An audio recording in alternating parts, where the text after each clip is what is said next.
La philosophie a toujours fait partie de ma vie d'abord, parce que comme j'ai remis en cause la centralité du rationalisme et compris qu'il n'était pas la seule dimension de la réflexion humaine, de la pensée humaine.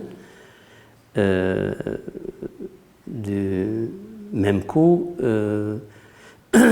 j'ai revu ce que ce rationalisme a exclu et a mis dans la marge ou a refoulé.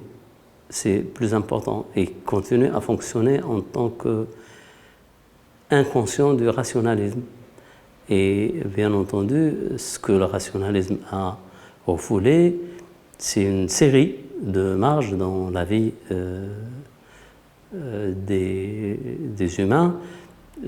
C'est le rêve, ça on en a déjà parlé, le rêve, la folie, ou tout ce que la philosophie a appelé depuis les Grecs le mythos. Mais aussi, essentiellement, puisque le rationalisme, il est en quelque sorte l'allié du phallocratisme, c'est ça, et du patriarcat, c'est très important. L'exclu de ce rationalisme, c'est la femme, c'est l'érotisme, c'est l'enfant, en plus, c'est tout ce qui n'est pas le pouvoir. C'est aussi la musique, l'art, tout ça, ces marges qu'ils n'arrivent pas à maîtriser, à canaliser dans des cases calculées.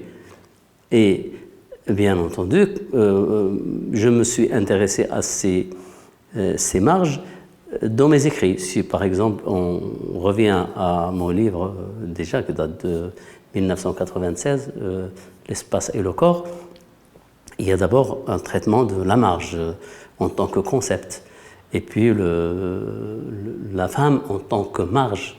La culture populaire, la musique, l'enfant, tout ça ce sont des marges qui, comme je dis toujours, si on les totalise, ça fait quand même partie de la vie, ce n'est plus une petite marge.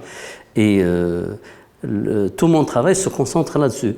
S'ajoute à ça, c'est pas uniquement analyser, mais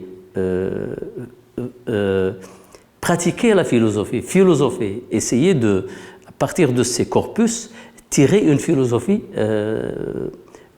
particulière, spéciale, disons locale, peut-être régionale, qui est née de la culture d'un peuple, ici qu'on appelle ici le Maroc.